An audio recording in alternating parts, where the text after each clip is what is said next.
If you want to pump your body and expand your mind, there's only one place to go. Mind Pump. Mind Pump with your hosts, Sal DiStefano, Adam Schaefer, and Justin Andrews. In this episode, this one of Mind Pump, for the first 40 minutes, we do our introductory conversation. We start by talking about Organifi and how much they have grown with Mind Pump. I think, kicking ass. Yeah, we get our little reports, and it looks like our audience is loving their products. And Adam thinks it's because of my hangover remedy, which includes the Organifi probiotics. It's kind of funny. If you go to Organifi.com/mindpump and enter the code MINDPUMP, you'll get 20% off. Then we talked about vacation frustrations. That's a nice rhymed. Yeah, that's pretty good. Yeah. We talk about the power of being a victim. That's right. People find power in it. And the value of self-responsibility. We got a little ranty on that part of this episode. Good fun, though. Kind of a little motivational soapbox That's time. right. Then we talked about the butt-building blog and mistakes people make when they try to build their butt. And Adam's disappointing Everlywell testosterone test. Everlywell does hormone tests. They did their job well. They did their job well. It's okay. It's going up. It's going up. It's changing. I feel like some sad music. Everlywell sends these tests to your home. You can test your hormones. You can test your gut. A lot of different at-home tests. They are one of our sponsors. If you go to everlywell.com and use the code MINDPUMP, you will get 15% off any test. Then we get into the questions. The first question was, does the amount of protein you eat in a sitting matter? For example, this person's heard the old saying that you can't utilize more than 30 grams of protein at a sitting. What? Yeah, so could you just eat a shit ton of meat all at once? Specifically. And not get fat because you don't absorb 30 it? grams. Is it a myth? Yes, it is. Find out why in that part of this episode. The next question was, can using lifting straps during farmer walks be beneficial, or is it counterproductive? What is our stance on lifting straps in general and in particular with the farmer walks? Next question was, what order of operation do we follow for getting someone healthy? For example, nutrition, walking, workout, sleep, etc. Which one comes first and why? Little debate in that part of this episode. And the last question, this person's parents are having trouble losing weight due to their age and slow metabolism, and they're in their early 50s. Is that a viable excuse, or are they just trying to make excuses? Suck it up, buttercup. That's right. Also, MAPS Strong is available now at mapsstrong.com. It's our newest program. It is a strongman-inspired workout program. It is fun. It is functional. It is different. But you can do it in any gym. All you need is barbells, dumbbells, squat rack, adjustable bench. Trap bar is preferable, but not necessary. So basically, most of you could do this. It is different. It is advanced, though. I will say it is an advanced program. For the rest of you, we recommend that you start in a program like MAPS Anabolic. It's not for sissies. That's right. We also have bundles like our MAPS Super Bundle. This is a year of programming all planned out for you. Sissy squats. A full year of programming. It's our Super Bundle. You can find that at mapsfitnessproducts.com, and you can also find MAPS Strong at mapsstrong.com.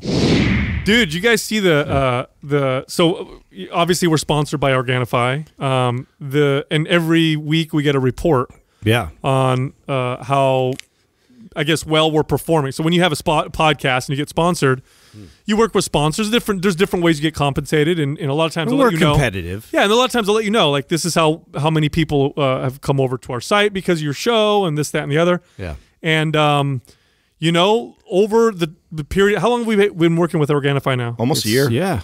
Over a full year. Over the year, we've seen it steadily grow, and I think part of it is our show grows, but I think the other part of it is it's a quality product. A lot of people are going back. Yeah. A lot of people are going back and telling other people and using our there's discount code. There's initial reserve because it's a higher price type of a product, and we knew that kind of going in, which, there's a little bit of that, like, competitive wise, you can go to like a Costco or like one of these other, like a Walmart or something, get like a protein powder, right? Right. Everybody could do that, but like if we're gonna put our name on something, it's got to have substance. I attribute it to your hangover remedy because that was about 2 months ago or so when you first is that what's going on? When you introduced it to all of us, taking the probiotic. Because let's be honest, dude. Let's be honest. It's a hack. Yeah, everybody likes to have an occasional drink. There's very few people probably listening. I'm one of the few people that don't. I don't like to drink. drink. I rarely ever drink. Yeah, I think I've influenced you guys. And I have been able to drink more in the last year because of your little hack of the charcoal and the probiotic combination. Yeah. And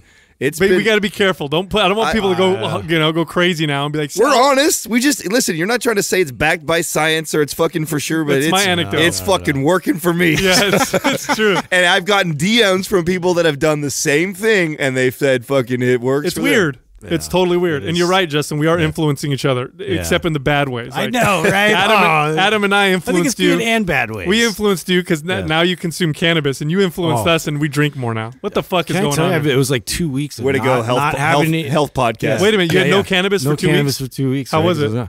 I feel so sharp. Yeah. Do they see? Not a lot. I know, not a lot it of was weed kind of smoking alarming. over there. Not a lot of weed smoking over there. None. Is it illegal? Yeah. Yeah, it's legal. Yeah, I think Wow. so. Yeah, I think so. I don't think it's super illegal, but it's Yeah, but I'm sure like there must be some like medical places like you can get it, but I didn't see any. So you said you feel sharper? Yeah. Did you get really vivid dreams after not having it for about 5 or 6 days? Yeah. Yeah, that's a withdrawal. That's from that, huh? That's withdrawal. Oh man. Yeah. Isn't that weird? Do you have weird dreams? Yeah, like they're very detailed and like a little more sexual than normal.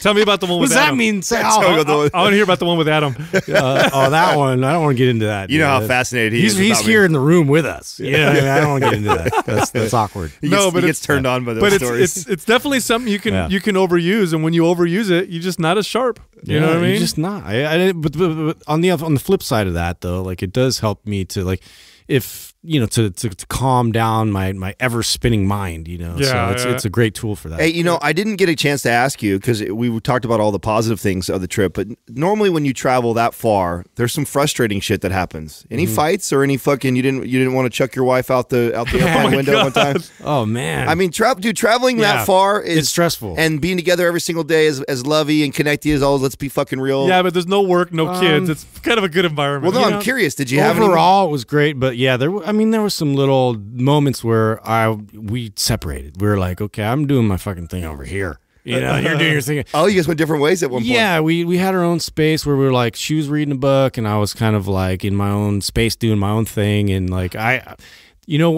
hand puppets. Yeah, I wanted to go out, dude. Like I'm like a social guy. And like I like to like be amongst people and like get into live music and that's not her thing at all. No. And so the one of the moments was like I'm in Dublin right now, right? This is like the place you go out and like experience like awesome music and like people are like crazy and awesome, like, and you want to party. Like, I wanted to fucking party. Yeah. She did not want to party, you know? So we got into a little rift there, but then I actually just like, I was like, you know what? Like, this is all just me. Like, I want this. Like, I was like, so I just like, I was like, I'm fine. So but yeah, that was probably it. That's that was really it. That's a great evolved way of thinking. Yeah. I like that. Yeah. I think especially when you're with someone for a long time, or maybe as you get older, you start to say those things. Whereas when you're younger, you're like, fuck you, man. Yeah. It's all about me. You don't want to do things I want to do. Yeah. I caught myself. Like, well, it's cool when you've been in a marriage as long as you guys have, because you guys have been together 10 years. Right? This is a 10-year anniversary for you guys.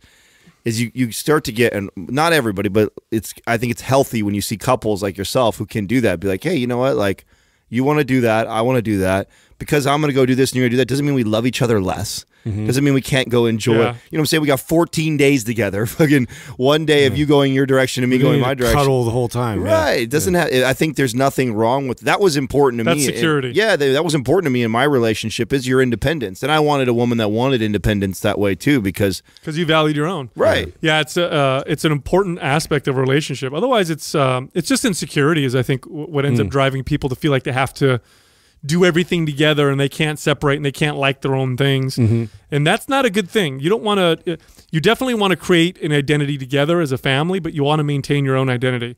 Yeah. Otherwise you can get lost. And and I've seen really bad effects from people who lose their identity because they become, codependent mom or wife or dad or husband. Mm-hmm. And they don't have their own individual independence. It happens. It's easy to happen. Happens all the time. You just pour yourself into that role, and it just becomes who you are. And then you can start eliminating like what used to make you tick, back in the day, and you lose sort of like some of the passion there. So yeah, I'm always constantly kind of evaluating that and trying to make sure that I keep some of those things I really enjoy and like what makes me tick. Like I want to keep that involved, in what I'm doing. Did you guys see the article in the forum yesterday that got all the heat? There's all kinds of comments all over it. Which one was we had a lot of things that were on fire last day. So this one, which was pretty insane, and then there's a story related to this that I'll tell you guys. So someone posts an article, and it's this woman who wrote this whole article saying that men are 100% responsible for unwanted pregnancies. So yeah, what? Yeah, exactly.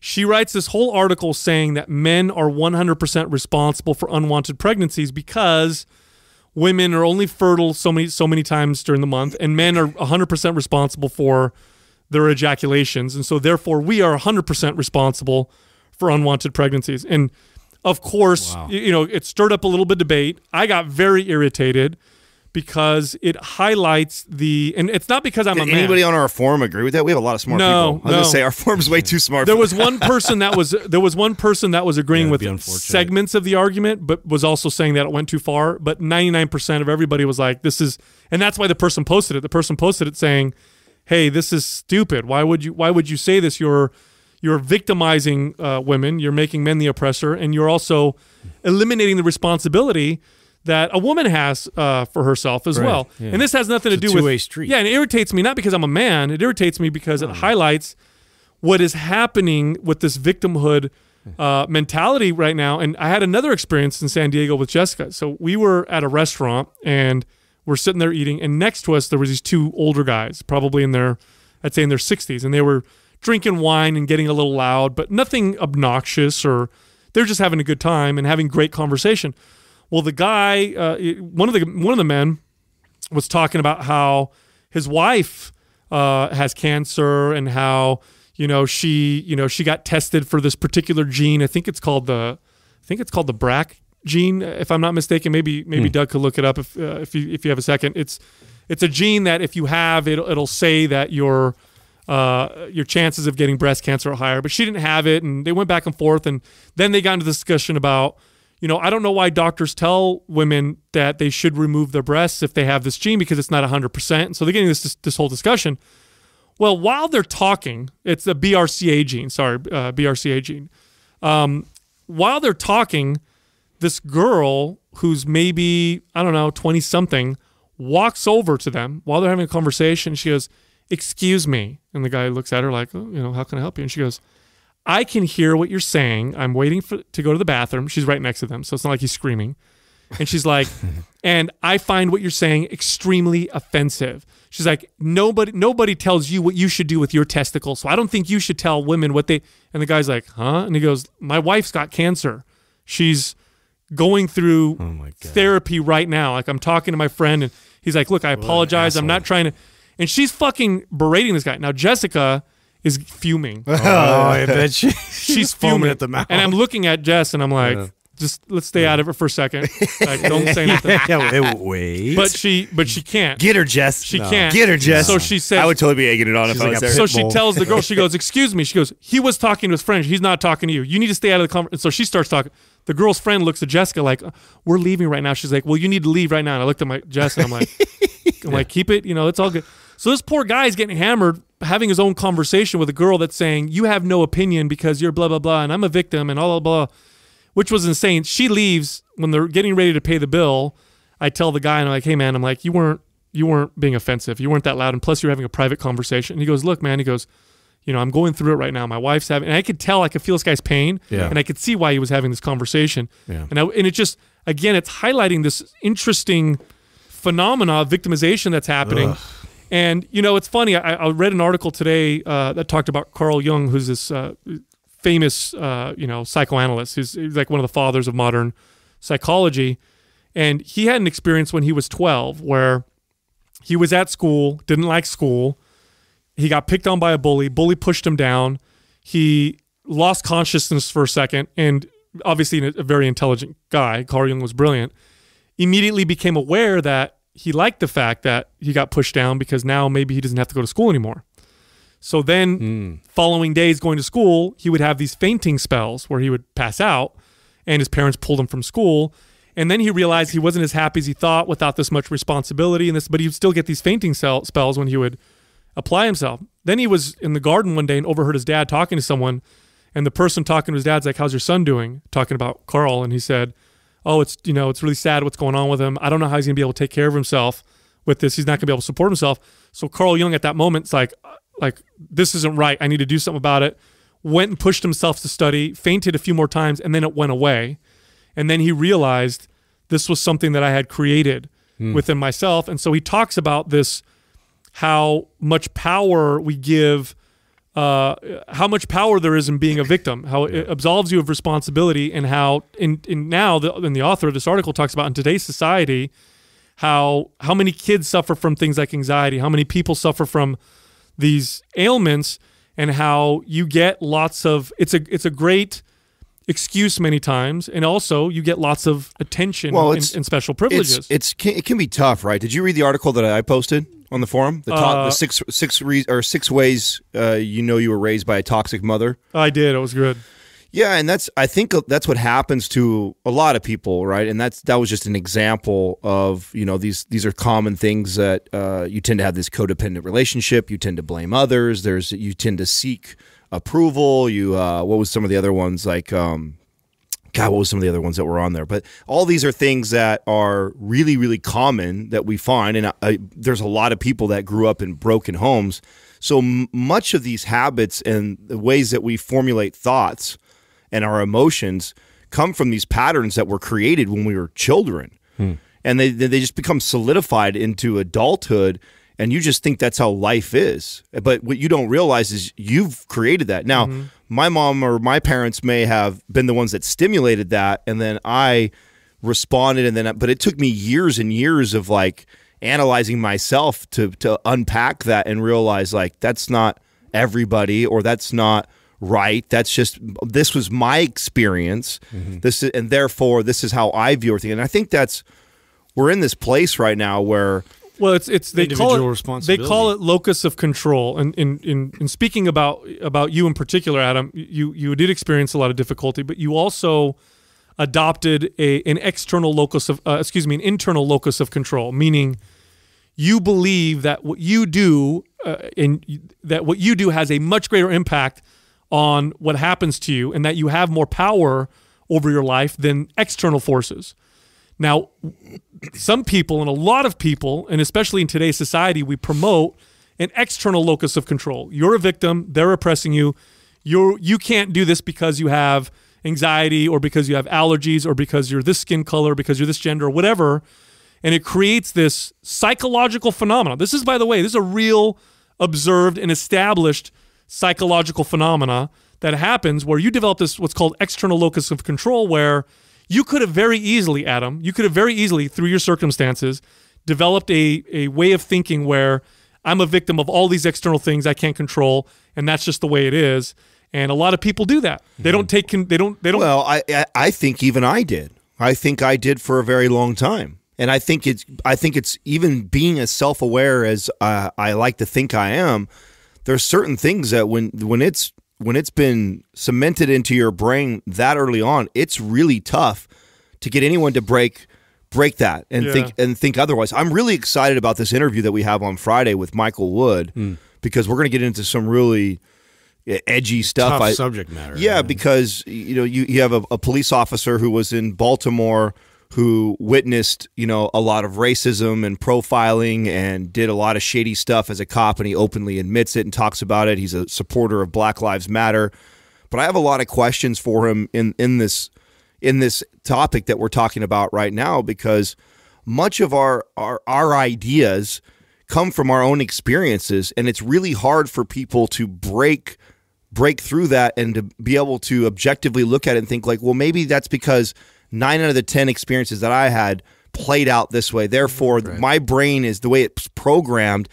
is to predict and then to assume that that's how things are. And no one could tell me otherwise, because in my brain, 90% of the time that happens. You can't tell me otherwise. But there could be a person on the other side of the planet or on the other side of the country who has the complete opposite. My 9 to 10 example is a 9 to 10 example of the opposite for them. Right. And so then they're not willing to even like admit that could be a possibility. Right. So, so there's no communication that can even occur between the two, because it's such on polar opposites of perspective. And I think too, like me being away from America for 2 weeks was insanely enlightening, as far as like understanding where we are in the climate of the culture, just like the overarching, just like we're overcorrecting right now. We're in this phase of like, everybody has a voice, everybody has a concern, everybody has an experience and wants to, present that. And of course, everybody needs to have a platform to speak and have representation. Just we're in a state where we're trying so hard to please everyone, and we're trying so hard to overcorrect, problems that we see like in everything, and it's such this chaotic, like over like negative just cloud that everybody's sort of like experiencing right now, and it's really sad. Like, well, there's a couple of things that are that I can see, that I personally can see pretty clearly, and it's, first off, if you make someone feel like a victim, it's easy to sell them something. It's also easy to manipulate them. So who does this? Okay. Well, pharmaceutical companies do this quite a bit, right? You've got, look at the commercials that are on. Do you feel sad often? Do you feel like normal shit, right? Take our pill, right? So they're doing that. You have politicians. If they make you feel like a victim, you will vote for them. And they've known this for a long time. So they push it. And by the way, they spend a shit ton of money on this kind of, presidential elections alone cost $1 billion, just that period of time. That's not including all the money that's spent throughout the year to do that. News networks, if they make you feel like a victim, you will watch their news. Yeah. Turn on the news. You never hear good news on the news, ever. Why? Because we're wired to be drawn to bad news. It's our own fault. We're telling them that's what we want. Well, and that's the thing. I think we need to start to realize, like, okay, we're being manipulated into believing we're victims. And then it's easy to sell, because on the outside, if I say this person over here is a victim, you need to be empathetic towards them. We start to think differently of empathy. Real empathy is this. Look, if I have a child, let's say I have a child that's born with a severe ailment. Let's say that they can't walk or something, right? I'm going to be empathetic to my child, but real empathy is, wow, that's a tough situation, but I'm going to set you up to succeed, and I'm going to tell you that you're going to have to. Here's tools. You're going to work. You're going to work your ass off, and you're going to do just as well or better than everybody else. Real empathy isn't, oh my God, poor you. We're going to take care of everything for you. You don't have to do anything because you were born with this particular situation. There's a big difference between real empathy and the fake condescending type of empathy, where oh, you have ADD, poor you. You know what? Let's or you have this. Oh, poor you. Look, everybody's got something. Some worse than others. But if you adopt a internal locus of control, if you adopt the belief that you really control the vast majority of how you feel about things, and you have the control, you hold the steering wheel for most of the things that happen in life, which is, I can make a very strong argument that is very true. Then life is going to feel a lot different.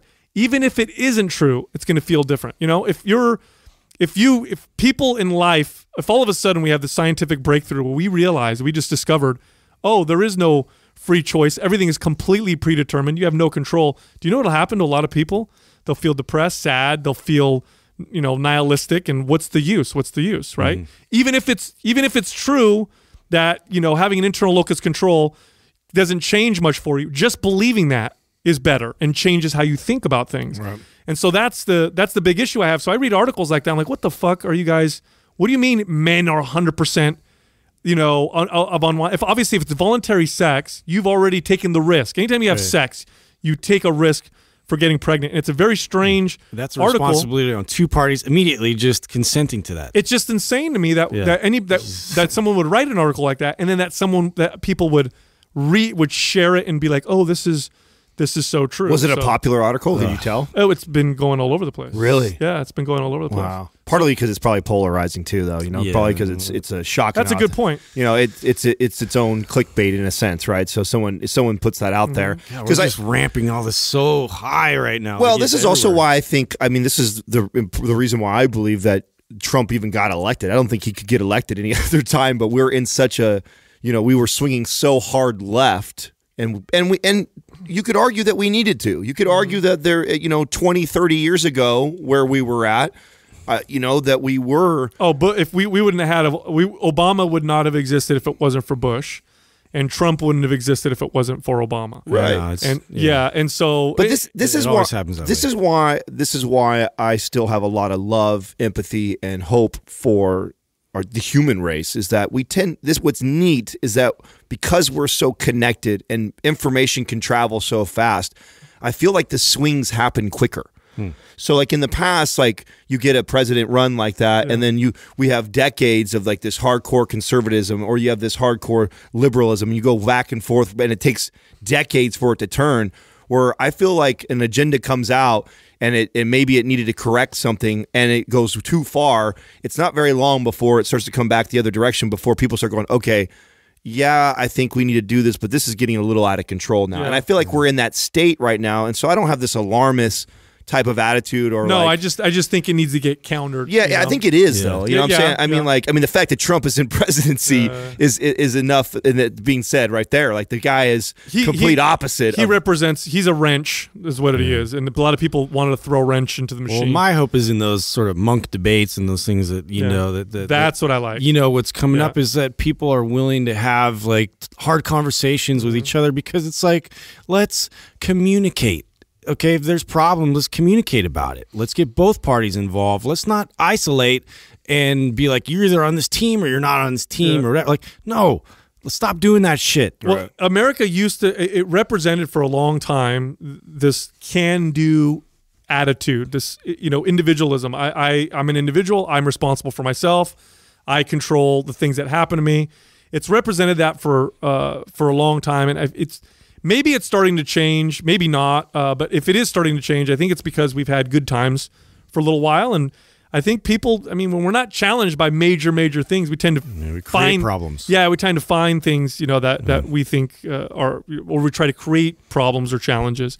And so it just gets frustrating for me. It's pretty funny when you think about it, and when I know you love to draw back to evolution, and when you think back to hundreds of thousands of years ago, the types of things, the dangers, the fears, the things that we were challenged with every single day, that it's almost like that was necessary for our evolution. And now where we're at in our society, we don't have those fears anymore. Like, you're not going to starve. No, a lion's not going to jump out and eat you anymore. So then we seek out and we find adversity. Like, where's the danger? Dude, we are wired. We're just scanning. We're wired constantly. for that. Think about it. If you're in a tribe, in which we lived in for most of the time we were on Earth, and people are giving you good news. Hey, hey, yesterday nobody got eaten. Hey, that's great. And then someone has bad news over here. Everybody wants to hear the fucking what bad about news. the bad news? Yeah, because give me the bad news first. Right, but it's hard to gauge that now, because when you hear, first of all, that when we're in a tribe, you're listening to the people around you. So it is important to listen to the bad news, right?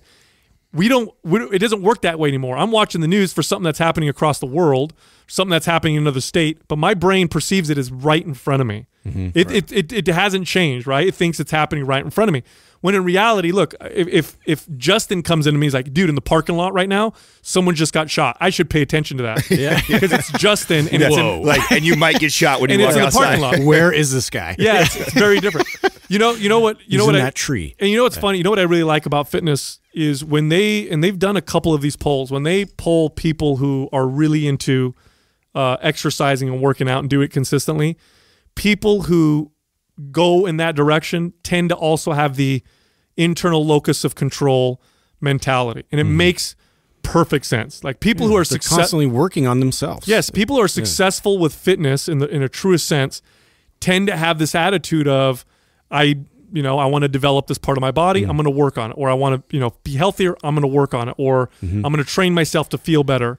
Because you can also see the victimhood mentality when it comes to health.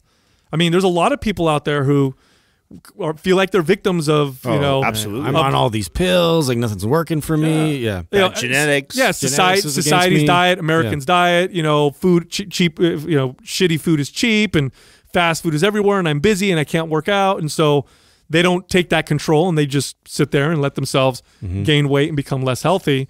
And then people who tend to make fitness a priority believe, well, yeah, those things all exist, but I have a lot of control and I'm going to change those things. And so it's no surprise that people who tend to be successful entrepreneurs or people who tend to overcome lots of odds also make fitness a big part of their life. Actually, a greater percentage of people in that category work out than don't. It's much larger. It's easier to avoid struggle now, and I think that we're not teaching kids like how to, embrace the struggle and overcome the struggle. Like, what does that even look like anymore? Like, that's like a huge foundational quality. That's why fitness is so rad. Yeah, because all those principles and lessons are built into it. It is hard. It does take sacrifice. It does take self-discipline. It does take commitment. It does take consistency. It isn't easy. There isn't like a for sure answer for every single individual.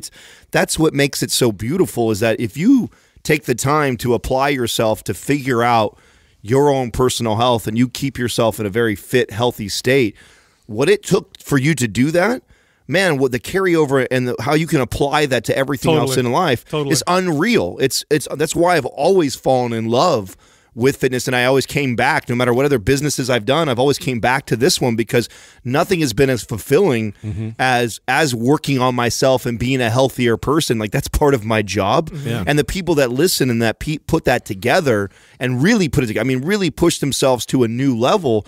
You take those exact same principles and rules and you apply that in every aspect of your life, you'll be blown a fucking away. And it bleeds into the rest of your life. Right. It almost always bleeds into the rest of your life. If you took a group of very consistent fitness fanatics who had a healthy relationship with exercise and nutrition, so I'm not talking about the ones that are unhealthy, and you ask them, what is your favorite, absolute number one favorite thing about your consistent workouts and your healthy lifestyle, and you really boil it down and you really ask deep questions and you boil it down, what you're going to get is a majority of the people are going to say the self-empowerment. And I can say that as well. I love the results. I love the strength. I like the flexibility. I love being able to be mobile. I love the way it makes me feel. I love all those things. But what I love the most is the self-empowerment that fitness has brought me. And it's what I grabbed onto as a 14-year-old kid. As a 14-year-old kid who was painfully skinny, very unathletic. I felt like, inadequate in a lot of physical senses with my peers and all that stuff.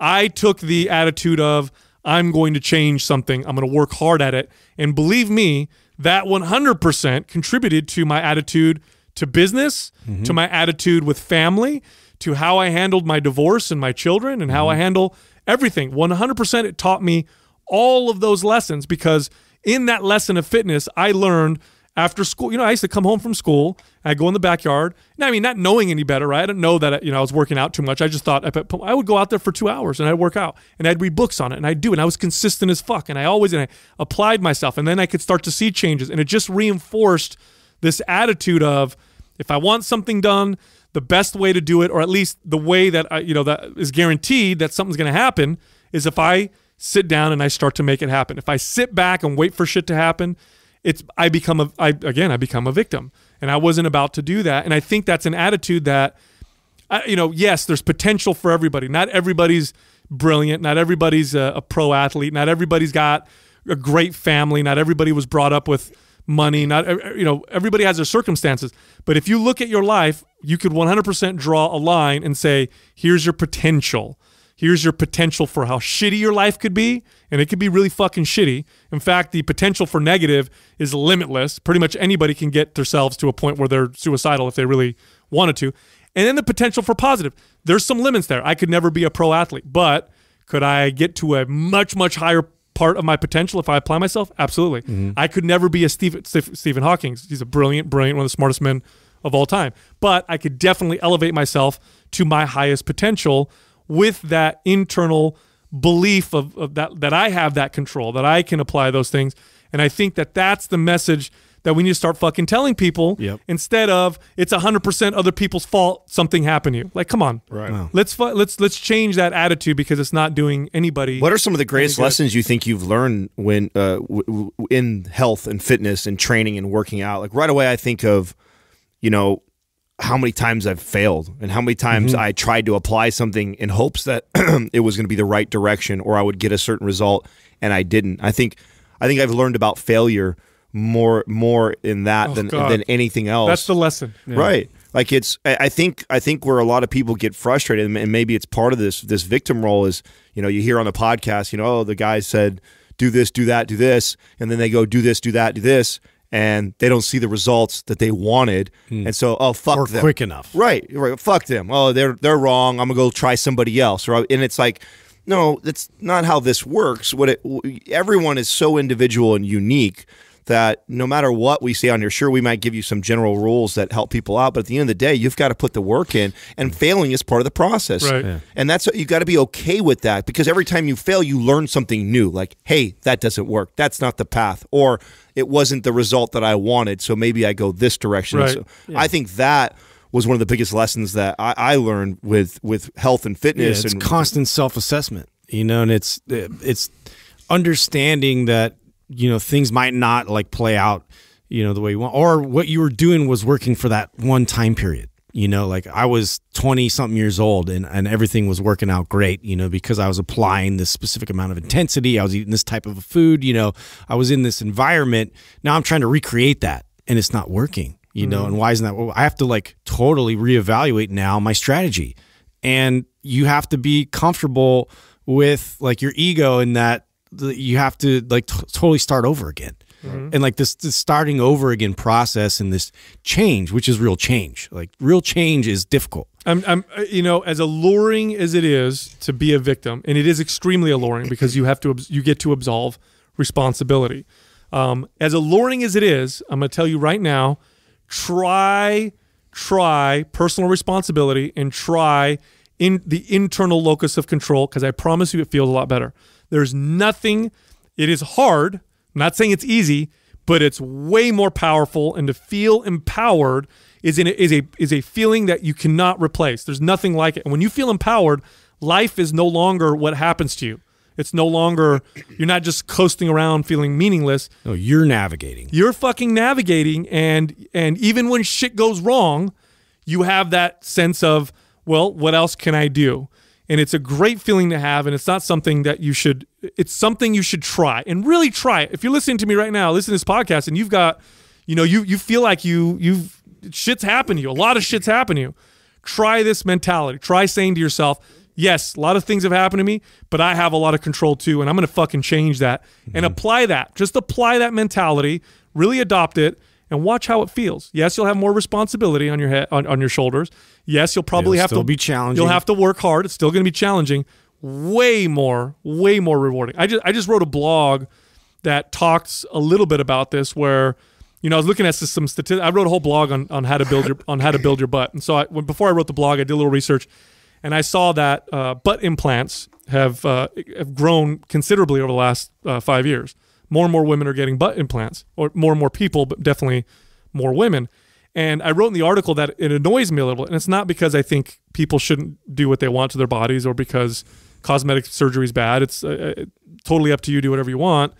It's because I know that the butt is a muscle and that you could develop it. And I know why a lot of people are getting butt implants. It's because they got some shitty routine online, went to the gym, applied it, doesn't work. Fuck, I need to go get butt implants. And it's part of what we're talking about right now. It's that they're applying something, it doesn't work, and rather than trying to figure out the right thing to do, because there is a right answer, They're I promise avoiding the difficulty. I promise you could build your butt if you apply the right things.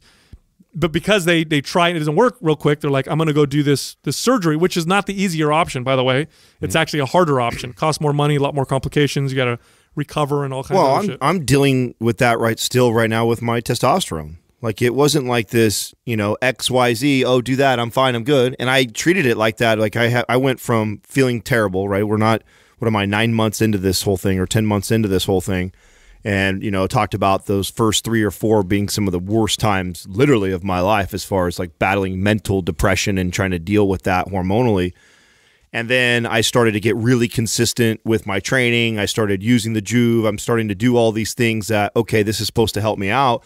And I saw this little increase, and it was like, oh, cool. I'm coming back. I feel really good. And I took my Everlywell test, and, I scored in this, lower but normal range. That was like a victory for me. Yeah. And I got so excited that like, okay, I fucking fixed myself, that I kind of let off some of the consistency of some of the things that I was doing. I didn't tailor back at all the marijuana like Sal did. And I just retested again.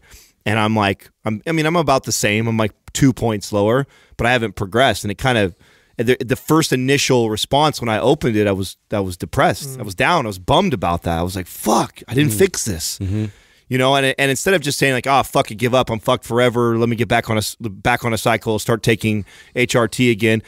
I'm very much so tempted to do that. Like I just want to, I want to feel great. Like I want to have a high libido. I want to lift like I know I can lift. I want my strength back where I know it can be. Like I want all those things. And it's really tough because I've already told myself, I committed already that bare minimum I would give myself a year to a year and a half of consistently trying to figure this out. And can I get this up naturally myself? And hey, I was on the right track doing some of the right things. I got lazy with some of the consistency that I was doing. And then the results showed that when I did the test. And it's like, it could be very easy for me to take that, oh fuck, fuck it. It's going to be this way forever. Lost cause, yeah. Right. Not even try, but I'm determined to try and figure this out, and that's it. And there's no. And look, here's the thing. There's no guarantee, right, that you're going to succeed. No, but that's not the point. Right. The point isn't that you're guaranteed to succeed. The point is that you're guaranteed to have an attitude about it that's going to serve you in a way that makes you feel empowered. Because at the end of the day, if you try everything and you do everything and you fucking like you will. And at the end of the day, you're like, it didn't work. It's not working. That's a way different situation. That's a way different mentality to go in and get HRT than saying, I gave it 6 months and I didn't do what I was supposed to. Right. Because I know deep down inside of me, there's things that I could do better. I mean, and using marijuana as an example, I mean, I consistently smoke almost every night. And so that's something that I know that I could potentially cut back. I was trying to do everything else without doing that. And now it's like, okay, well, this is something that I if I really want to see this continue to increase, maybe I have to go this direction and I have to do that also. And in addition to that too, like I was really consistent at the beginning, like doing the Juve Light and doing all that stuff. And now I'm like, hit or miss. When I can, I do it. Where before I was like on this regimen, like I've got to make sure I get 15 to 20 minutes. And it's definitely one of those things that if I'm going to get it up naturally, it may be something that will be a part of my life. I may have to sacrifice and let go of something that I enjoy, like cannabis, on a more regular basis. It might have to be a more semi-regular basis, or never, if I care that much about increasing that. So, and that's a tough pill to swallow for someone like me, and it'd be very easy for me to just slide back into that. At no point have you felt sorry for yourself. Which is great. You know what I mean? At no point have you sat there and been like, poor me, poor this and poor that. And it's been this attitude of, all right, what can I do? You know what I mean? Here's the cards I'm dealt. Right. What can I do with this? What's my next move? What can I do with this? And so, and I don't want to get people confused. This doesn't mean that I'm not empathetic or that you shouldn't be empathetic towards people. It means you should be empathetic in the truest, realest sense. When you really care about someone, when you truly care about, because there's a lot of false empathy out there. There's a lot of condescending bullshit empathy. When you really fucking care about someone, like your kids, like my kids, I really do care about my kids. Does that mean I give them candy all the time because they want to eat candy all the time? No. Sometimes I don't give them candy because it's not good for them. Does that mean that when they have a challenging situation that I go and bail them out every single time? Yeah. Honey, you have to do this project. I know it's hard. You know what? Sit aside. I'm gonna do the project for you. I just had a moment with that with my son who was having a really hard time understanding this math equation. And he was crying and was like super frustrated. I'm like, I could easily be okay here, and I'll just walk him through it and just do it for him, right? I'm like, no, this is a learning moment. How do we overcome this? How do we come back in and address this? Like, this is going to be a continual issue that's going to arise. You're going to you figured everything out. Like, you're a pretty smart kid. Like, you haven't really had to face this very often, right? This is a moment that had to, like, okay, look, we're gonna address this. Like, you don't understand this problem, and then that's totally a normal thing. Like, how do we figure this out? And so we have to go through the steps and really spend the time. And it was difficult, and it was grueling, because, like, I had to, like, be committed to kind of, like, wait and not, like, interject, and I'm like, come on, why aren't you getting this? I'm getting frustrated, but, like, and that was a learning moment for me, because I really wanted to help him. Yep. But I couldn't. Yep. You know why? Because he's not going to have the fucking tools to learn that and overcome it. And because you truly care about him. Because if it was false empathy, what you would have said would have been like, you know what, son, it's not your fault. You can't do this. Some kids are smarter. You have this problem. You have this issue, and you know what? Let me just do it for you, because it's not your fault. And that would not help him at all. And so, if you really have real empathy, you will fight against the victimhood mentality, and you will try to empower people, and you will try to help people help themselves. At the end of the day, that's the goal: is to help people help themselves. This Quah is brought to you by Organifi. For those days you fall short on getting your organic veggies or whole food nutrition, Organifi fills the gap with laboratory-tested certified organic superfoods to help give your health and performance the added edge. Try Organifi totally risk-free for 60 days by going to Organifi.com. That's ORGANIFI.com. And use the coupon code MINDPUMP for 20% off at checkout. All right, first question is from Benjamin Soul. Hey, Benjamin. Does the amount of protein you eat in a sitting actually matter? There's that old saying, if you eat more than 30 grams of protein in a sitting, you're not going to use any more than 30 grams. We laugh, but this was a myth that I believed for a really long time. So did I. That's why I'm laughing right now. For a long time, I believed. I remember I'd look at a protein shake like, oh, it's 50. Yeah. I mean, I can't. That's too much. I'm going to waste it. Yeah, I'm just going to shit half of that out. That was it. Could you imagine if this was true? Like, what would happen to humans for most of civilization? They'd hunt like you discard like all those nutrients. They'd hunt like an animal, and they'd be like, they'd eat it all, and then you know what? We starved. I'm not even going to use half of it. Yeah. So this is created. This is a myth, total myth, created by and promoted by the supplement industry surprise. Support their the small meals myth. Because if you believe that you need to eat every 2 or 3 hours, and that you need to have up to, but no more than 30 grams of protein, which, by the way, happens to be the amount of protein that's found in most protein powder. Conveniently. Exactly. If they promote that and they push that, and you're an average person who goes to work or goes to school, and so you think you need to eat 6 meals a day, the odds that 2 to 3 of those meals will be one of their shakes, one of their supplement shakes, is very high. And so it's a brilliant way to get people to buy and consume protein supplements, but this is totally I think they also, and correct me if I'm wrong, I think part of the science they used to try and support this was the amount of protein the body can assimilate at once, right? Mm-hmm. So even though you could consume 90 grams of protein, and then it takes about an hour and a half to 2 hours for that to basically get converted over into energy. Oh, right? Longer. It takes your body will utilize, because there's a lot of enzymatic processes and things. Well, that's your what I body mean. will utilize carbs and fats before proteins. It actually spaces it out. Right. So I think they took the science that supports the assimilation of protein and how long that takes, and therefore, if you eat more than 30 grams in a single sitting, it's going to be hours later before your body could even use that, or it would just end up getting turned into waste and you would shit it out. And so I think that's what they try and use a little bit of information and science like that to support their claims that your body doesn't utilize it. But when you think about it, and I remember we talked about this a long time ago on Mind Pump, and I think you said it really simple. It's just like so obvious. Like, okay, if someone ate 5,000 calories of all protein in one sitting, like, would they not get fat? Yes, of course they would. Yeah. And if that was what a hack, right? Right. What an amazing hack. Right. That would if you only got 30 grams of it, you know what I'm saying? Like all the rest of it just goes away. You know what I'm saying? Just don't use any of it. Hey, you want to see? Here's a simple secret to never get fat with your meals. Yeah. Eat it all at once. Yeah. No, your body will actually. If you ate, let's say you ate 90 grams of protein at a sitting, your body will utilize and assimilate about 9 grams per hour. Actually, it's a slow process. It's a slow process.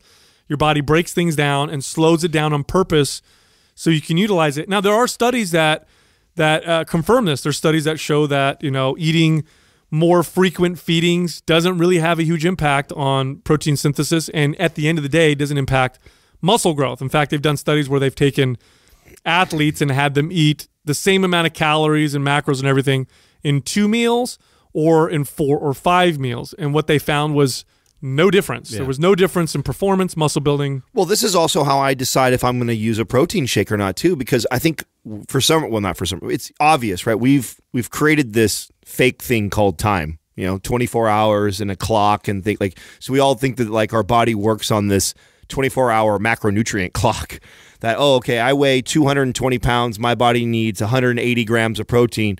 So in that 24-hour clock, if I only get 160, I need to get a shake. Well, not if I had 220 yesterday. You know what I'm saying? If I had 220 yesterday, I'm plenty fine for today. And so the only way that you'll see me get my shake is if I have multiple days that I've run back to back where I'm not hitting adequate protein. Okay, right. Now it makes sense. Like, yesterday, depleted. Right? Yesterday I didn't get it. Today I'm under by 40 grams. Like, hey, I could probably add some protein into my diet. My body's probably, especially if I'm training, right? And I had a good hard training session somewhere in between there. Yeah. So I think we have this misbelief of thinking about our body's macronutrient needs on this 24-hour clock. And it doesn't really matter like that. If protein powder, because when protein powder companies make their serving size, there's a certain serving size that they try to stick to because they found that more than that, people don't want to take it. And so 30 grams is this number that they kind of invented because that's the amount that you fit in 2 scoops of protein. Believe me, if it was 35 or 40 grams or 50 grams, that's what it would look like. That's what your scoop would look like. It would that's the number that they would give you. Yeah. It's completely fabricated. It doesn't help you whatsoever. Now, here's the thing you should consider is your digestion. Some people may have an issue digesting more than 30 grams of protein at a sitting, in which case, and you might get indigestion or bloating or whatever, in which case, then don't eat more. Obviously, that's going to be, if I ate 200 grams of protein at a sitting, I probably would have digestive issues, which then affect my health and then can affect muscle growth and all that other stuff. So that's the thing you should pay attention to, not this weird, like you're not going to utilize or absorb more than 30 grams just completely protein. Constructed number that's a general blanket statement for like everybody not considering all individual variances and like no, like I never trust numbers like that are like a hard stance. It's totally just created.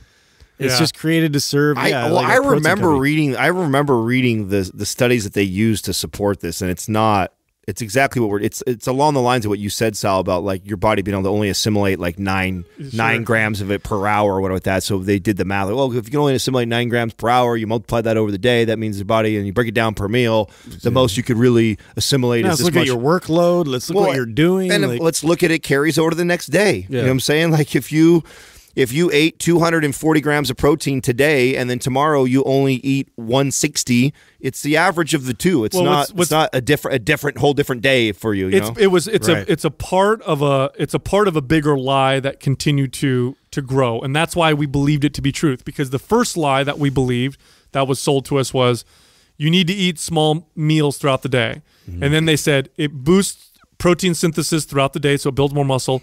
It tells your body that you're not starving, so you burn more body fat. And then you can't assimilate more than 30 grams of protein in a sitting. So it was a part of all these lies that we were led to believe. So by the time we got to the 30 grams of protein in a sitting lie, I fucking bought it. Of course I bought it because I already bought the other lies that led to this one. Right. Yeah. And so it became a part of of what we call fitness common knowledge, which is it's infuriating at some point because when I started to figure this out, I was like, oh fuck, these fuckers totally lied and none of this is true.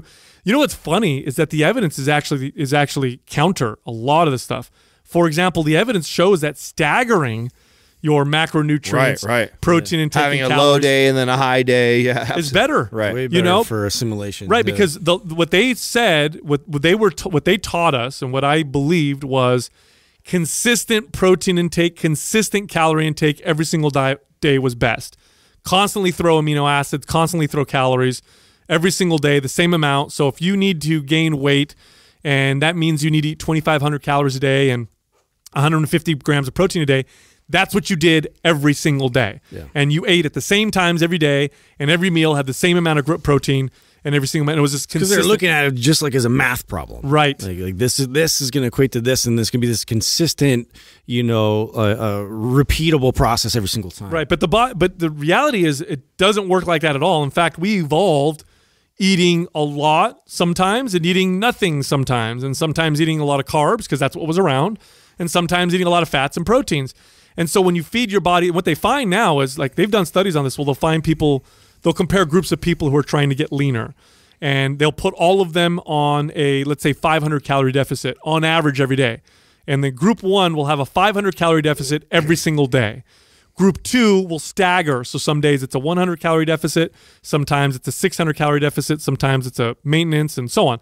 But at the end of the week, they equal out to the same deficit. The group that staggers tends to keep more muscle and burn more body fat.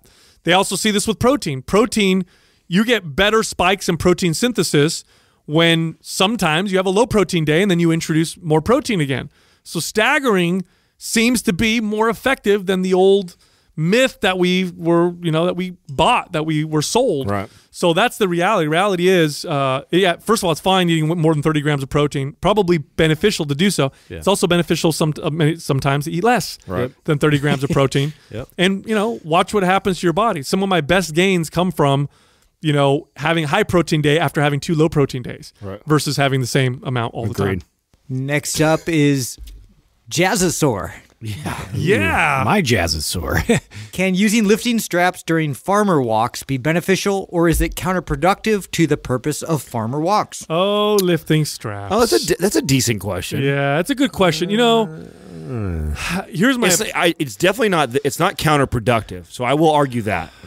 Yeah. I will argue it's not counterproductive. Well, what's the productive part of a farmer walk? Right. And then we got to start with that. Right, because you're getting a lot of great. You're eliminating, one vital component. Yeah, you there. are. You're definitely limiting grip strength. Yes, but you're not eliminating your trap stabilization. You're retracting your shoulders, being able to carry that stabilizing the load, and your muscles are definitely getting work. The argument I'll make, and this, by the way, this doesn't apply to like the super high level, ridiculous strong athletes. So what I'm about to say applies to 99.9% of who's listening right now. This isn't for the strong man who can, farmer walk with 700 pounds or the bodybuilder. Right.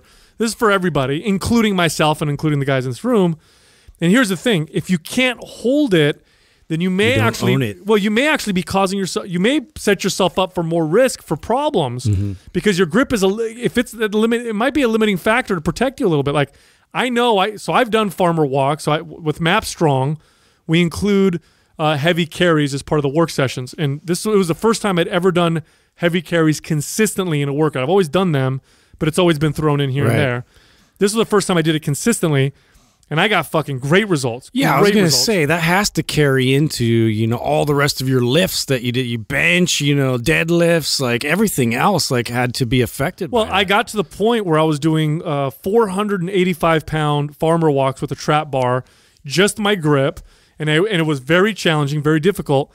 Now, could I have walked with 550 pounds? Or 600 with straps? With straps, yes. Yeah. Would that have been But why? way more dangerous? But why? Yes. That's it's not counterproductive, and that's why I wanted to clear that up. But why? It doesn't. You're not getting that much more benefit by strapping up, other than feeding your ego. Right? Exactly. Typically, it's an ego booster. Right. I mean, when I do our farmer carries in here, and this was before we just got the new trap bar in here. I mean, I just grab the heaviest kettlebells we have. I mean, I'll tell you right now, walking 50 yards does the job just fine. Holding on to them thick ass kettlebells, and they got a wide grip. Yeah. You have to account for. Well, that's a good point, because when you do farmer walks, part of the form, because remember, form is important with exercise, right? When you're doing farmer walks properly, the goal isn't to walk with as much weight as possible, period. The goal is to walk with good control and good form. Now, if I'm loading a bar so fucking heavy that I can't hold on to it with my hands, that probably means that my form is not going to be great. I'm probably and that's almost what it got to when I was doing the 475. Now, I have really, really strong hands. I have a really strong posterior chain. I can deadlift a lot. But if I put straps on and walked with 550, say what? I said due to heavy masturbation. Sorry. Heavy. If I walked, rigorous gripping. If I did it with straps and went up to 550, my form wouldn't have been ideal. I would have carried it, but my form wouldn't be ideal. The other thing too is this: Your hands connect you to the world. Yeah. Literally. Anything you try and do in the real world, if you want to lift something or pull something, you have to be able to grip it. There's no other way to do this naturally. Our hands are designed, or we evolved, however you want to word it, to be incredibly strong. Our hands are supposed to be very, very strong. The problem is we never train them, and then a lot of people, lifters, use lifting straps all the time. They get really strong backs, really strong biceps. Their grips fall behind, and then they have this whole like, oh, I need to use wrist straps. I need to use straps. Then all you're the time. reliant on them, and I'm not like condemning wrist straps or like belts or anything like that. I just tend to think like if I'm competing, it makes sense. Like if it's part of the competition, if it's allowed, if other competitors are using them, then that's a component that I'm going to consider and put it and implement it into my training program. Otherwise, if you're an average person, it just does not make any functional sense to me to include that. I use it they're in my bag, right? They're in my bag right next to my shoes and right next to my belt. And they get pulled out of there occasionally.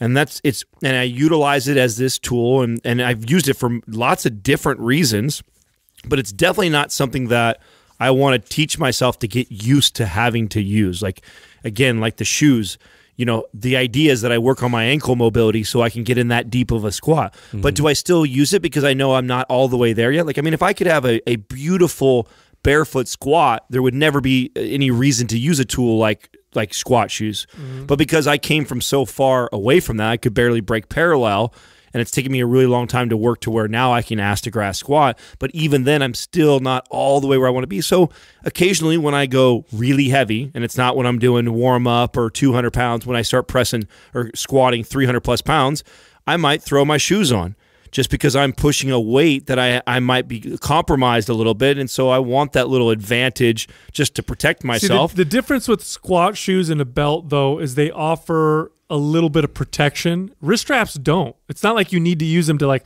protect your wrist. Well, no. Hands. So I'll show you. I'll tell you how I've used that in this case. So wrist straps, I used them the other day, first time, and literally at least a year. I can't remember the last time I used them for deadlifting. I rarely ever do it, but I did it the other day. And I did it the other day because this day I literally I really wanted to work on my negative in my deadlift. A lot of times we get into this lifting really heavy and us just ripping up and then just letting the weight fall down. Sure. And I wanted to resist it. I wanted to actually put a lot of emphasis on the eccentric motion of the deadlift, which a lot of people I think neglect. And so I'm only doing like 315, which is really light for me in a deadlift, but I'm taking like a 4-second negative on the deadlift. Yeah. And I didn't want my grip to be the limiting factor for what I was trying to, the adaptation that I was focusing on there. So I wrapped up and I used that so I could lock my wrist in and I could just think about my hinging at my hips. It's like using a condom. Yeah. What? Not really. Sometimes you want the protection. Yeah, right, guys. Not the same thing at all. Nothing like that. Yeah. But I can't go as fast as I could go. That would be it. You get what I'm saying, though, right? Like, so there's times that I'll pull these tools out of my bag and I will utilize them because there's something very specific that I'm trying to do, and I'm not worried about the one time I'm deadlifting and worried about my forearm strength diminishing or not being able to hold it. All I care about that day is that I'm trying to focus on something, and it's now I don't have to think about grip because it's all locked in. I think there's isolated incidents where you could use this. That's an example. But here's the thing, a lot of people don't realize the full capacity of grip strength because we never train it and we never test it. Your hands have an incredible capacity for strength. We evolved from fucking primates for fuck's sake. Like, we can have incredibly strong hands. If you don't believe me, go feel the grip. Go try and swing a hammer with some construction workers for a day and watch how your hands fall apart. Those guys will swing it around like it's a feather because they've been doing it for a long time. Yeah. The hands can be very strong. Turn a wrench for a while with plumbers. I did that one time, and my forearm fatigued so fast. Hey, look at Olympic lifters. Olympic lifters can jerk a weight off the floor with incredible speed and power, 500 or 600 pounds, which probably on their grip feels like a lot more because of the speed of the lift. And they can still hold onto the bar, and they use tricks like using a hook grip or whatever. But to add to your point, to test this, I challenge someone to do this. Go do heavy farmer walks without any straps. Don't go to fatigue. Literally do like 1 or 2 sets and then go over and do some like heavy bench press and see how much you feel. Way easier to stabilize the dumbbells and how much easier they're to control them. It's like a prime. Oh yeah, it primes your forearm and your CNS so well. Like that's one of my favorite ways to use the farmer carries. I'll grab those kettlebells. I'll walk up our gym two or three times. And then I'll go, especially when I'm going to do a heavy chest day, which sounds weird because you would think it doesn't have a lot of carryover into that. But I've noticed a big difference when I'm having to hang on to them heavy kettlebells. Then I go over and I go unrack, 100-pound dumbbells, throw them up to go chest press them. I'm in such good control, my grip on them, and it's a big difference. You have all the slightest light grip or a soft grip on dumbbells, and you're pressing them. They're already unstable because of they're independent. And if you have a weak ass grip on them, it's crazy different. It's just there's such a capacity for hand strength. And look, here's the deal: for a lot of my lifting career, I used wrist straps. I did too. I used them for a long time. Why? Because the bodybuilder said that use it, you hit your back more, you can use more weight. I was concerned about using more weight. And so I used them for years, even when I deadlifted, when I rode. Anytime I did back day, I had my wrist straps. I used them when I used to power clean all the time. And mainly just because I wanted to make sure that I had like that accounted for, like the grip part of it, like just to have a solid grip made things so much smoother and the form was way better. Well, one year, I was messing around and wrestling with my dad, and my dad has worked hard, blue collar his whole life, and plus he was a judo guy when he was a kid. My dad's hands, his grip is like, they call him vice grip when he did jiu-jitsu with me. And I remember grappling with him, and I lifted weights and I was a strong dude, but he would grab my arm. And I was like, holy shit, like this guy can manipulate me with just his grip. Yeah, he's like crushes you with a handshake. So I decided I'm never going to use wrist straps again. Now, it took me about a year.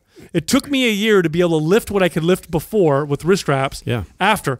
But I got to that point. And now I'm at the point now where my grip rarely is a limiting factor. Yeah. If I can't row a weight or I can't pull something really heavy, it's rarely because my grip gives out. It's usually because I can't lift the weight. Well, and farmer walks for me were just so essential in that process, like building that grip strength. Like that took me a long time, like you said, like over a year to develop a good, solid grip strength that I could apply to deadlifts. I could apply to, like power cleans or anything else where I was like reliant on wrist straps to control that for me. Talk about a primal muscle. Like I dare you to try to find a man who doesn't work with his hands or who isn't a grappler or who isn't somebody that's very physical for years and years and years. Look at their forearms. Look at the muscular development you'll see on their forearms. It is a very primal muscle. It signifies strength to the point where even when they do polls of women, when they ask women what areas of the body do you find attractive, when women are asked, forearms is always in the top. Believe it or not, people don't think that, but you ask a woman, if she sees a man roll his sleeves up and he has muscular forearms, it's an attractive thing because it's a display of real physical strength. Not all muscles do that. As long as it's not on one arm only. Then it's weird. You know what I mean? Yeah. But not all muscles do that. You know what I mean? It's like upper back, obliques, strong forearms, all those things. If you look at them without realizing it, you could look at someone and say, oh, that person's like real world strong. You could just tell. And so, I think we just neglect our grip so much that we think we need lifting. Because I hear people say, I need lifting straps because otherwise I can't row the weight. And I ask them, well, what are you rowing? Oh, 200. Like, well. You definitely don't need them. You definitely shouldn't use them 80 to 90% of the time. 80 to 90% of the time, you should not be using them. But are they a tool? Can you use? I can see that. I can see there's been definitely places in the last 5 years, even though that we've been talking about this so much, that I still have used them. I still find uses for them, but it's so rare. I mean, I'll get 50 workouts in before I find a time where I find it applicable, where I'd say, okay, I'm going to implement this into my routine today. So an exercise like that, no, it's not counterproductive, but yes, why do that? Like why when you should be, I think training the grip is part of the farmer walk, on the farmer walk talk, and because I see this a lot on Insta stories because it turns into this, dick measuring thing of how much you could carry across the room, which I get it. But when I teach it, I was just teaching Katrina the other day because she was going through strong. And I'm like, no. Slow down as slow as you can go. Like, concentrate on every step that you take. You're treating it like a hypertrophy. Yeah, I was like, and think of it like think of your posture. Like, I want you to think of your chest up, your shoulders are back. I want you to feel the way you're healed and your foot strikes on the ground. Like, and then as your grip starts to give out, then I could see yourself speeding up to get to the other side to set it down. But really take it controlled and slow and challenge yourself, and then feel what you get from it versus just trying to hustle across the gym, hanging on as like much you're in a weight as possible. competition. Right. Yeah. Next question is from VMA Mr. Black. What's the order of operation you follow for getting someone healthy and strong? For example, tracking nutrition, walking, workout, sleep, etc. Which one comes first and why? Oh, you got to tackle the most impactful things first. And what I mean by that is, which of those will impact your health negatively or positively the most immediately? And for me, it's sleep. Right. Immediately. Like, if you have shitty sleep for 2 days, 1 day, you can actually see it on your IQ test. You can see it in your performance, your rate, the risk of getting in a car accident goes through the roof. Decisions you make nutritionally, it's everything. all affected. Yeah. Sleep has got to be number one, because you can have a bad nutrition day or a bad nutrition week, and it's not going to have nearly the impact that poor sleep will have. So that has to be the first one for me. Then the second one I would say is nutrition. And just because, again, it's one of the most important things, but you don't have to go perfect with nutrition. Many times with clients. No, I think that's a mistake. I think a mistake that people make when they start to address nutrition is they go from one extreme to the other. You take somebody who's got terrible eating habits, they hire you as a coach, and you start coaching them, and all of a sudden you put them on their tilapia, fucking asparagus and rice type of diet. It's like, whoa, dude, this person was eating like shit just like literally a week ago, and you went this complete opposite side. Like, no, I go nutrition first before sleep, not because I disagree, because I agree with Sal 100% that you lack sleep enough and you'll die eventually, so you can't go without it. I just think that when I start speaking to optimizing sleep, most people for the most part are getting okay sleep. I think I don't think I had a ton of clients where everyone's. Oh, yeah, I hear what you're saying. Well, they just get like sleeping, like in terms of hours. Like, I got X amount of hours, and it's not really a good determiner. Right. Of So what quality is. I speak to nutrition first, and the way I speak to it first is by having them track, because everybody is individual. Everybody is going to be completely different on their eating patterns, the foods that they're lacking or not lacking, what nutrients they need or don't need. And all I want to see is, that's what I tell them, like, don't try and impress me. Eat the way you normally eat. I just want to see your pattern so I can see where we can start. And then I've talked about this on the show many times, something that I know I was doing different than anybody else that I knew that was coaching virtually was I would introduce something to their diet. I wouldn't take anything away at all. I didn't give a fuck if you were eating McDonald's and shitty ass food and making bad choices all the time. I looked at the diet, and 99.9% of the time, there was always things that people were lacking that I could introduce into the diet. And when I knew that if I found somebody, which common areas would be, not getting enough fiber, not getting enough protein, some of these things like this, where I would say, okay, or not getting enough vegetables and greens, or not getting enough fruit in the diet. So I look at these things and I'd say, okay, add this, continue to eat the way we're eating, but just add this into your diet. Now, what I know is that if that's how they normally eat and they're lacking tons of vegetables, when I have a client all of a sudden add a salad every single day into their diet, naturally all of a sudden something else has to go, right? And then so it automatically counters itself really well. And then it's an easier thing for people to stick to, right? It is. The other thing I was thinking too, because I'm thinking in terms of clients, because I'm a trainer and because people would hire me to train them, I know the order of operation of what would be important if things were off. So I'm referring to sleep. I'm referring to someone who's poor sleep, right? So we'd look at that first. But if someone hired me as a trainer, the reality is I would start with workout first. Now, why? Because they've already agreed to that. You know what I mean? They're coming to me already. They hired you for that. Yeah, and so if I talk about nutrition or I talk about this or that, other than the workout, it was harder for them to adhere. Sometimes the first place I would start, many times, because the easiest place to start with someone is like, okay, we're not going to change anything. You're coming to see me twice a week. We're going to work out first.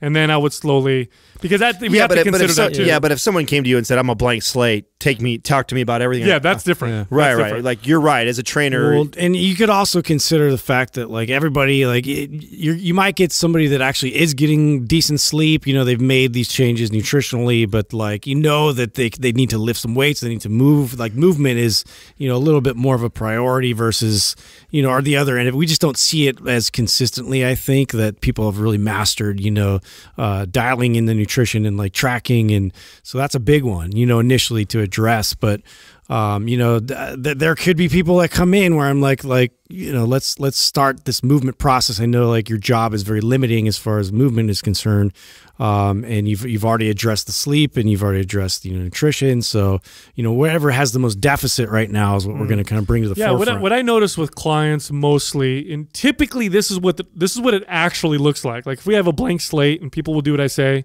then I can pick what I really think is most important. But usually it's not like that. Usually it's someone coming to ask me about exercise or fitness or whatever. And so this is what it actually looks like for most people. They'll come and see me and we'll start with just the workout. That's usually where it starts.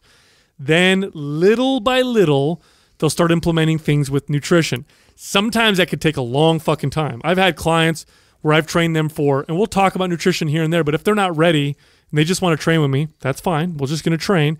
I've had clients who train me as long as 3 years who didn't do anything with the nutrition. Then finally, because they were consistent with their workouts, because they started to see and feel a little better, then they started implementing, stuff with the nutrition. And then boom, next, 30 pounds lost in 3 months after 3 years of, no fat loss.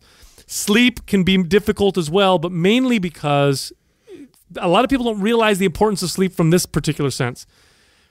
First off, the human body masks sleep deprivation pretty fucking well. And you can take things like caffeine to make up the difference.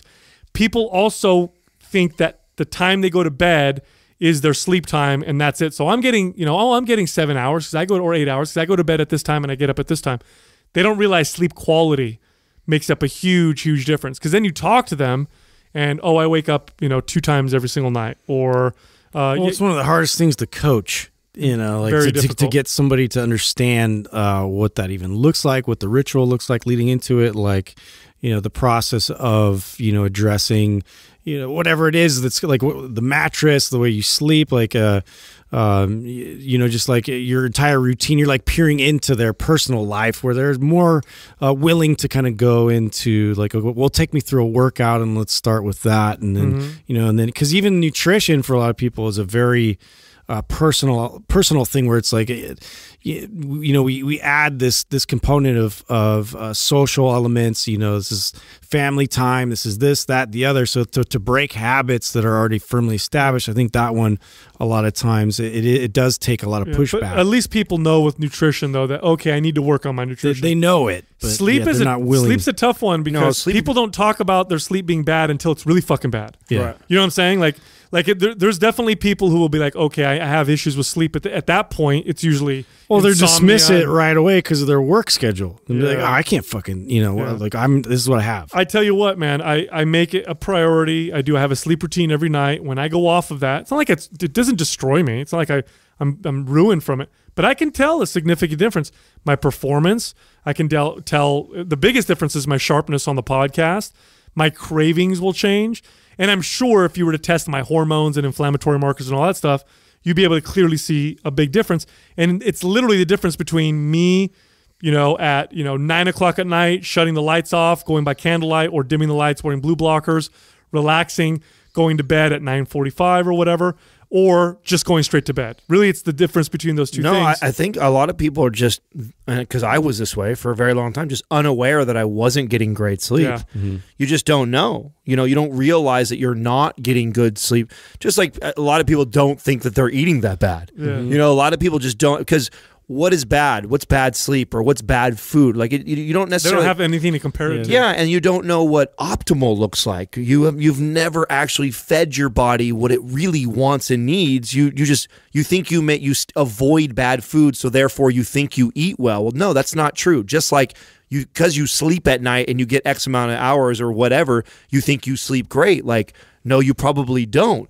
And I personally thought I was fine at sleeping. I was always a little restless, but I just assumed I was that way since I was a fucking kid. Yeah. I tossed and turned. It took me an hour to 2 hours to fall asleep, and then I finally fall asleep.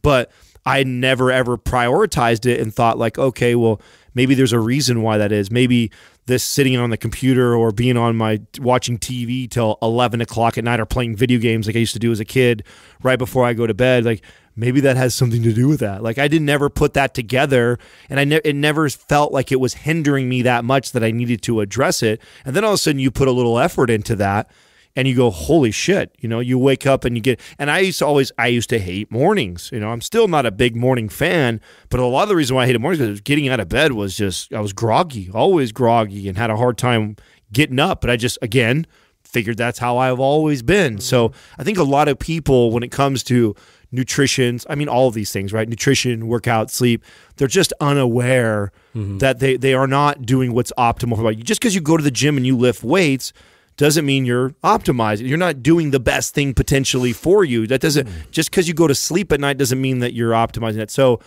for me, I'm addressing nutrition first because I think that's the biggest rock for a majority of people that I can start to help and move.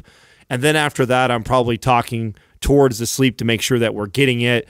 And then the walking or the movement, when I'm tracking nutrition, I'm also tracking steps, so that those work simultaneously for me. When I send people out for a week, I say, wear your Fitbit or your Apple phone or where the hell you have. And when you report back to me, I look at a week's worth of movement, so how many steps they're averaging a day, and then their nutrition. And then from there, I make my adjustments.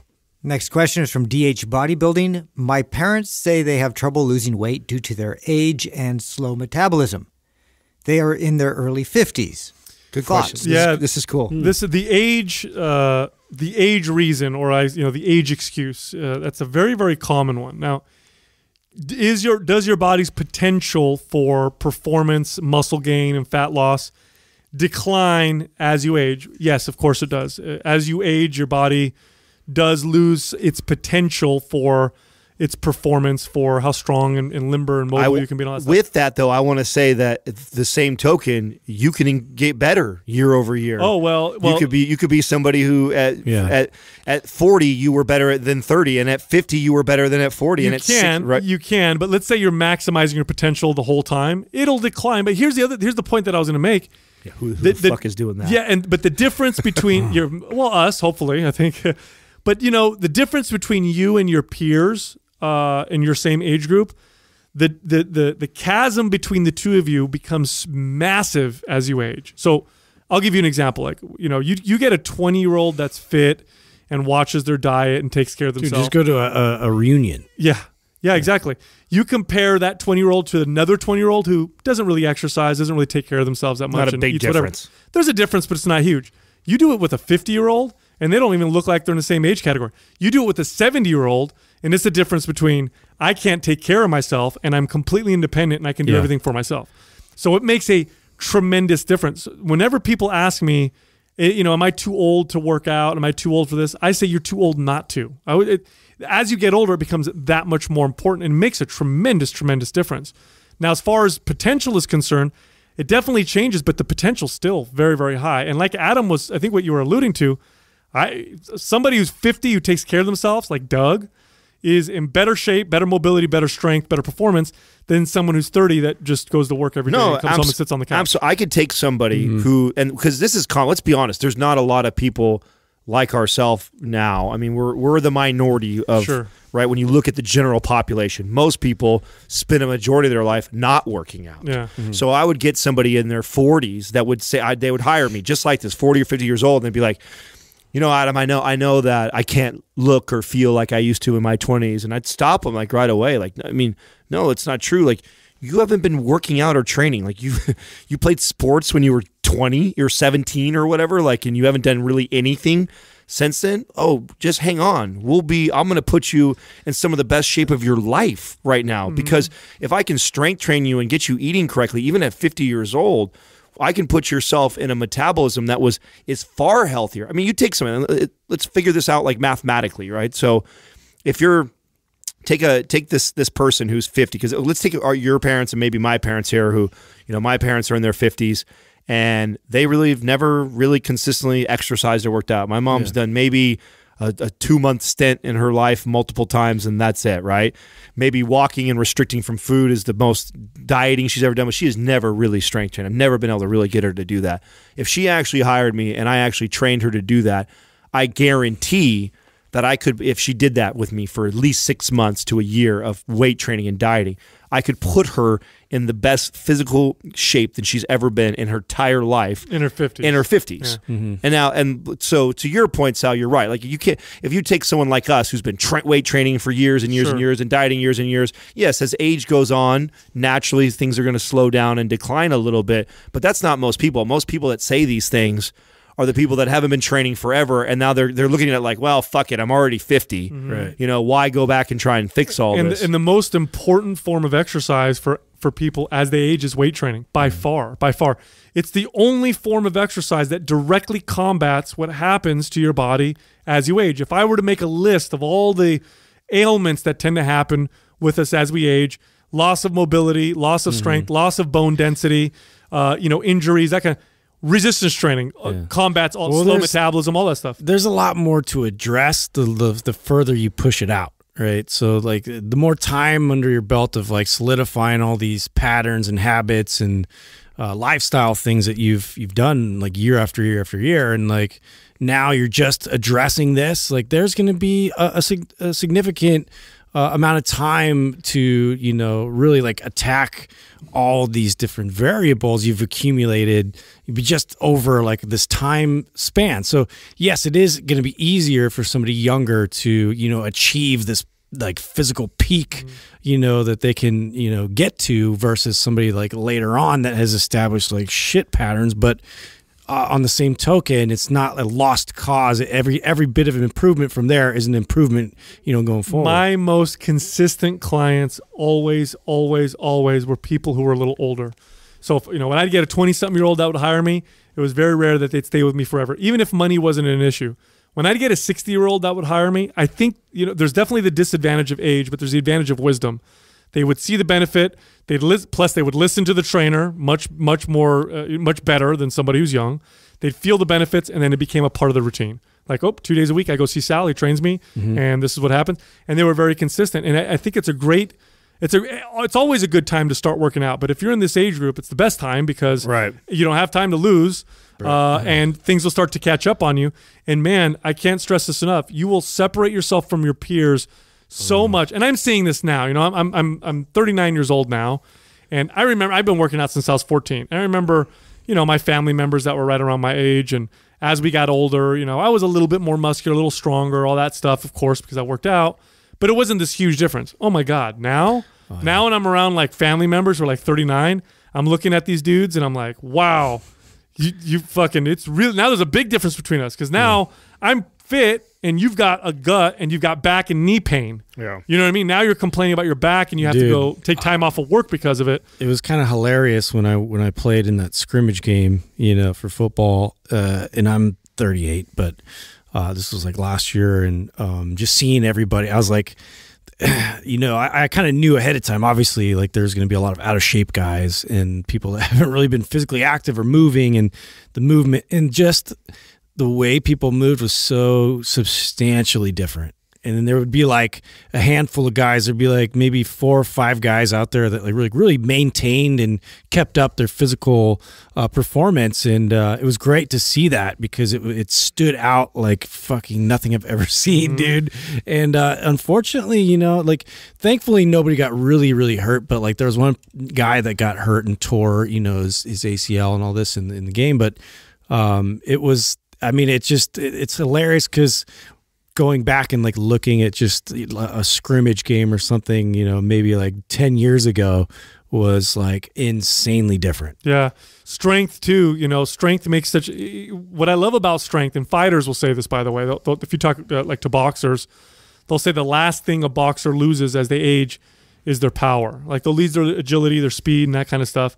But their ability to hit you hard as fuck last for a long time. I think it was George Foreman, didn't he win? That's what that old folk man strength. The old man strength. It's true. Yeah. Central nervous system, it learns. And I know guys who hit PRs and lifts in their late 30s and 40s, natural. Well, all natural. Look at we just had Stan Efferding in here, man. Guy's 50-something years old and he can still pull Monster. 700 pounds, squat 800 pounds. I mean, it's just, I mean, to strength see, will stay with you for a while. It's amazing to see that, when you see someone who, now mind you, you have to take care of the body, and I know that he's adjusted like his intensity and the way he trains and stuff like that. Himself. Yeah, but I mean, it's to chalk up like working out and exercise because of your age and because your metabolism is starting to naturally slow down is a really, really bad excuse, and it's like the opposite excuse. The excuse that they use is actually the opposite. It's like, oh, I'm getting older, I don't know if I can work out. Yeah. No, it's like, I'm getting older, I have to work out. And here's another thing I'd even touch on: hormonal changes as you age. They happen to you, but boy, do they happen at a much, much, much, much lower rate, or a much slower rate, especially when you lift weights, and especially for men. This happens for women too, but especially for men. You take a guy who's taking care of himself with his nutrition and lifting weights, he will have the testosterone level of a 20 or 30-year-old at the age of 70. And this is a fact. I've had many, many clients like this where they worked out, they were consistent, they had good diets, they would go get the hormones test, they come back. I had one guy, Jim, good friend of mine. He was actually helped Doug and I film Maps Anabolic way back in the day. He was a client of mine. He was a 73-year-old guy. Now he's been working out for a long time. He lifts weights, he watches his diet. Guy looks amazing. 72 years old, goes and gets his hormones checked, comes back, 780 was his testosterone number. 70. Now, why? Well, he fucking lifts weights and takes care. If he was sedentary, forget the age. You take a 30-year-old who's super sedentary, do nothing, they're not going to have as healthy hormone levels as he has. Mm-hmm. And this happens, in many cases for women. Of course, menopause changes some of that, but resistance training maintains healthy, youthful hormone levels. Resistance training literally maintains youth at the cellular fountain of youth, man. It's at the cellular level. I used to love when I would manage gyms. Members would come in and you'd see the regulars, and sometimes I'd pop in really early, right at 5 a.m. And at 5 a.m. is when you'd see the hardcore consistent, like 5 a.m. You go into a gym at 5 a.m. You see the same fucking Those people all the time. will always be there. Always be there. And I used to love seeing the men and women in their 60s who lifted weights, who've been doing it for decades. I used to love watching them work out because I was so impressed by their bodies. There was one guy who was 70-something years old, comes in with this, he used to come in the morning by himself. One day he came in the afternoon with this much younger woman. She was probably in her mid-40s. He looked amazing. He was 70-something, but honestly, he had the body of probably a fit 50-year-old. He walks in with her or whatever. They leave. I see him the next day, and I'm like, "Oh, was that your daughter that came in?" He starts laughing. He goes, "That's my girlfriend." Yeah, and knuckle bump. Yeah, it used to kill me because I'd see these people, and then you'd see I have family members in their 70s who can't do things for themselves. They can't reach something above their head, or they need help walking up the stairs. Something to point out too. And we're funny creatures. How we make shortcuts. And we find ways to move less and less and less. And, a lot of the things that attribute to the slower metabolism, it's less about their age and it's more about these types of things. Like if you don't use muscle and you continue not to use muscles, they atrophy, You don't have recess anymore. And right. And you stop, going outside and playing or playing sports or just exercising in general, moving a lot.